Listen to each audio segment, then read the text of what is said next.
You're Rana, and welcome to FM Tahiti. I hope you're doing well. Thanks for joining me. I'm assuming if you're watching, maybe you're on self-isolation or something like that, so I hope you're all doing well, staying safe, that kind of thing. Just generally waiting for it all to blow over. As I record this, there are actually some cases in Tahiti, so not even French Polynesia is safe from COVID-19 at the moment.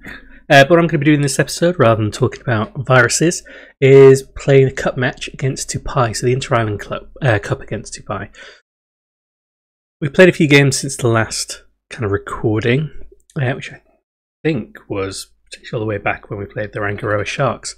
I can't remember, it's been a while. As you can tell, so from the background, I've moved rooms as well. So apologies for the weird background.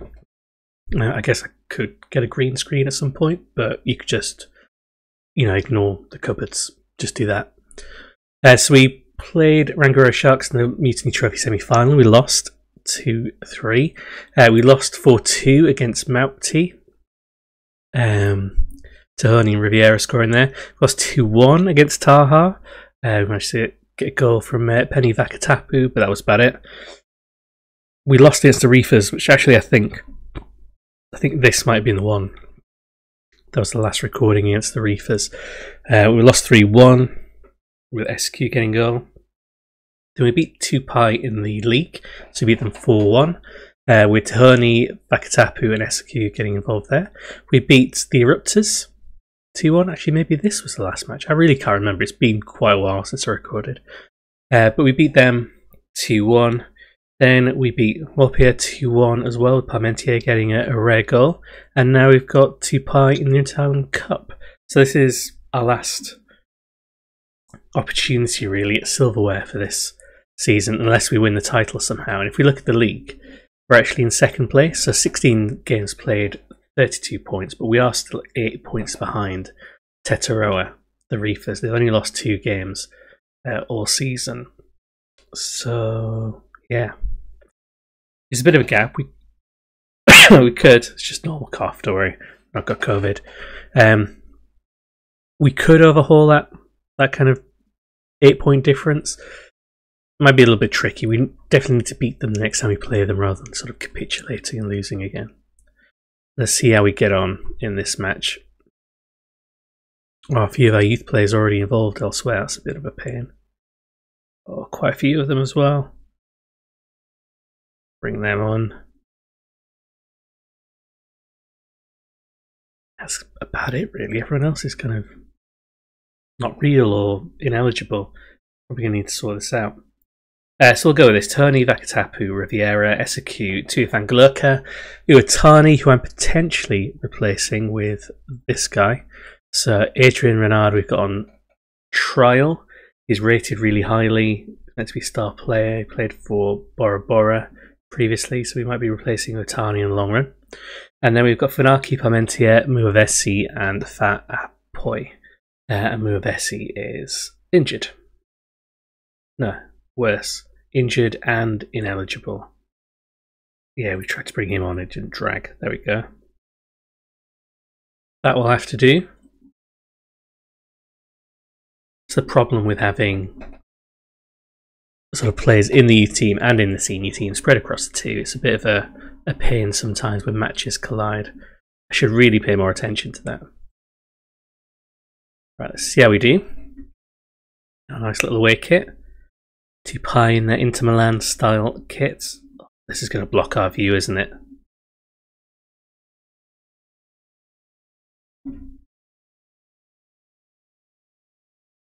We knock it around alright, there's a lot of space there, almost straight through. We should beat them.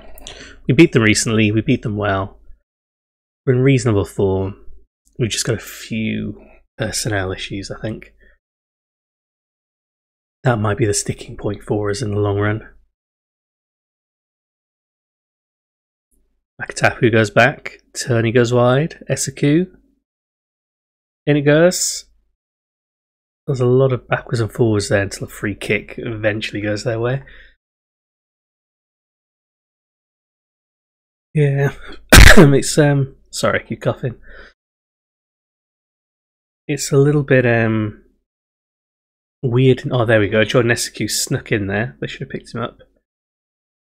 not a bad well, free kick and set piece delivery, really. It's not bad. Look at this. He just peels away. He's not picked up. Yeah, the league's a bit weird at the moment because the transfer window was or is still just about open. So quite a few players are actually moving around. So I reckon the league might change quite a bit after this match when the window closes. We're still trying to get Renard in. We don't really have the money to bring much. Oh, Tony just waltzed past him. It's terrible positioning by the keeper. Just too late for him to do anything. All the way from the back there.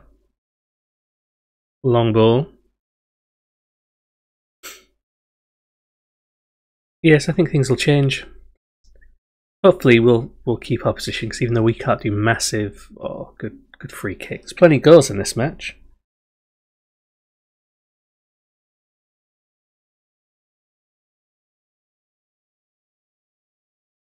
Yeah.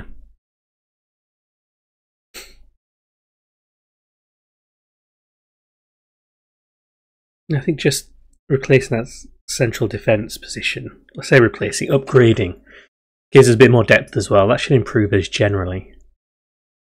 We don't have the big money to kind of bring in. Ideally, we need some success this season just to try and get us on the map, get us, pulling more players in, interesting more players. The pool of players we can recruit from is getting bigger. I might show you at the end of this just what the full pool is that we can recruit from.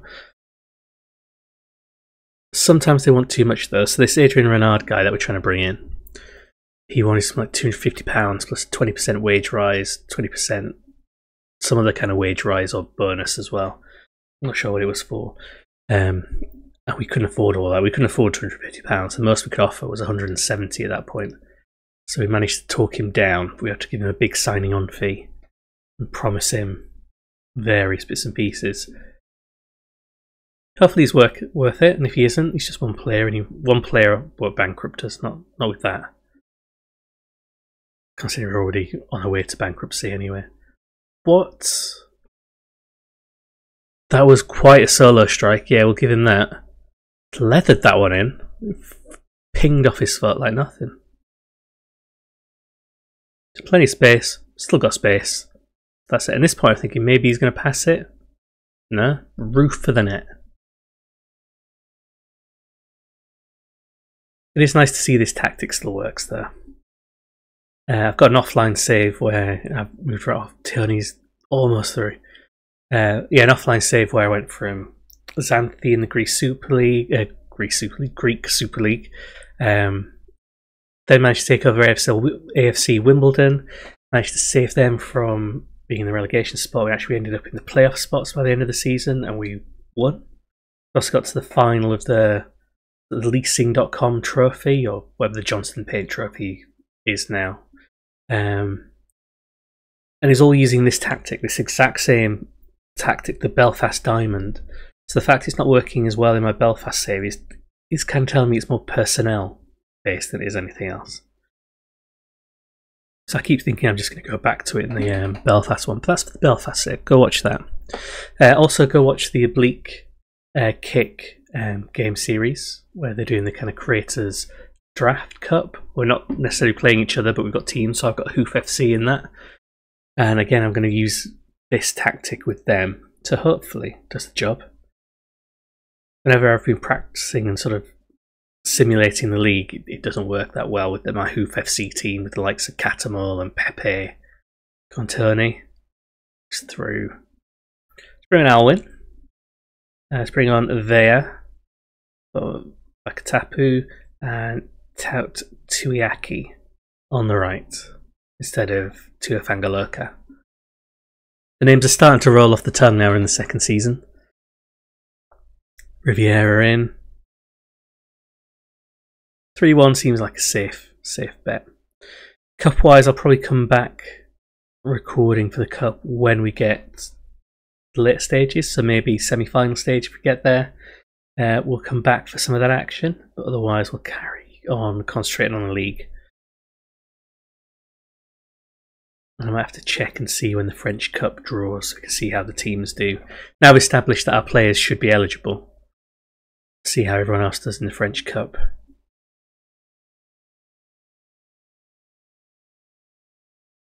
Go on, go long. There's Vea, he's got a bit of space. Oh, Tony almost. Tony should have an absolute hatful of goals. Had so many good positions, so many good chances.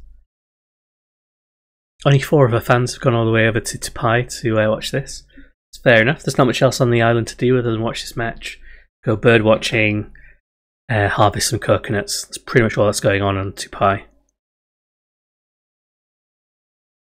Obviously enjoy the tropical beauty that is the island. But, you know, that kind of goes without saying. I think that's us done. We did deserve to win this one. We were all over them. It could have been a lot worse for them. I get the feeling they weren't trying too hard because it was a cup match, but we'll take the win.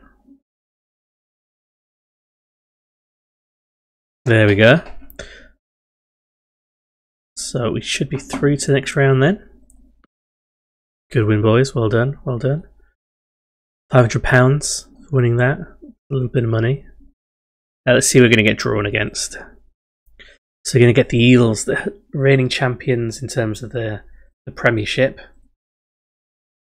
Skybrights are actually the holders, and Skybrights have been knocked out. They're gone. We've got the Eagles in the next round. They'll be quite difficult. They will be quite difficult. We'll probably come back for the semi-final if we get past them. And I'll just quickly check how we're getting on with the French Cup. The 10th rounds, I think some of these other rounds have already been played. So who played this one?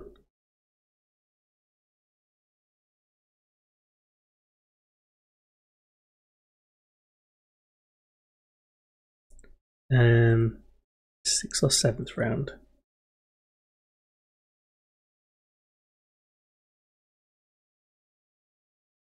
Just trying to see the kind of logo. I think it's the 7th round they get entered into. There you go. So Huahine won. They beat Olympic Samoa on penalties. Who else?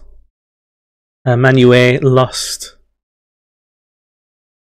And then the 8th round, Huahine lost to US Alisson. So the 8th round seems to be the kind of furthest any team has managed so far. So that's the French Cup done and dusted with. It kind of fits, just checking the qualifications. So last season they were 1st and 2nd, so that seems to be working. Yeah, so no French Cup for us either this season because it's worked out by the finishing positions at the end of the season. But thanks very much for watching. Stay well, stay safe, and I will see you for the next episode.